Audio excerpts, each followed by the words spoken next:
Hello, everyone. Today, the topic of my discussion is public private partnership, also known as PPP, in the Indian economy. Talking about public private partnership, PPP, it's a joint collaborative arrangement between the government and private sectors to deliver public infrastructure, services, and projects.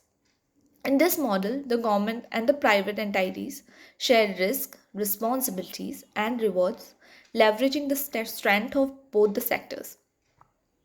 In the Indian context, PPPs have always gained prominence due to the potential to address infrastructure gap, enhance service delivery, promote economical development. Well, the need of PPP in Indian economy stems from several factors. First being India's infrastructure development, it requires significant investment, which the government alone might not always be able to suffice. Well, PPP attracts private investment, thereby easing the burden of on public finances. Secondly, the private sector often brings efficiency, innovation, and managerial expertise, while leading to better project outcomes. Third, the PPPs help in leveraging scarce resources and optimize asset utilization, resulting in cost effective solutions. One of the key advantages of PPP is of sharing risk between the public and the private sectors. While the government retains ultimate responsibility of the public welfare, the private sector assumes financial operational risk, incentivizing efficient project delivery. Moreover, PPPs facilitate timely execution of projects by leveraging private sector resources, expertise, technologies, and thereby accelerating infrastructure development. Well, the MCA or the Mutual Consensus Agreement is a crucial aspect of the PPPs in India. It serves as a contextual framework outlining the right, obligation, and responsibility of both the parties involved. MCAs typically addresses aspects such as the project scope, investment commitments, revenue sharing mechanism, performance standards, dispute resolution mechanism, and disagreements provide clarity and certainty, mitigating the risk and ensuring smooth project execution.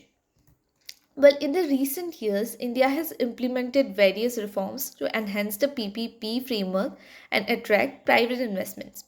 One of the significant reforms in the introduction of hybrid annuity model, wherein the government and the private sector shares project cost risk based on predetermined payment structure. Additionally, the establishment of dedicated PPP units in both central and state levels have streamlined project appraisals, selection, and monitoring processes.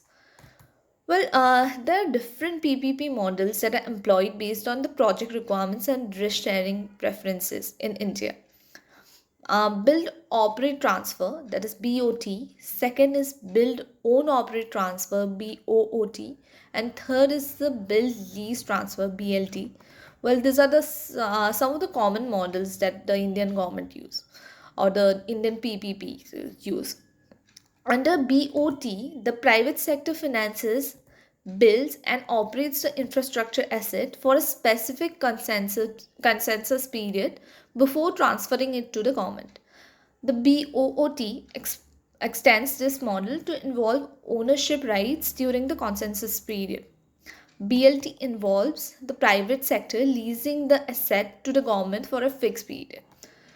Well, ultimately, in conclusion, we can say that PPPs play a crucial role in addressing India's infrastructure gaps, needs, and by leveraging private sector resources, expertise, and innovation.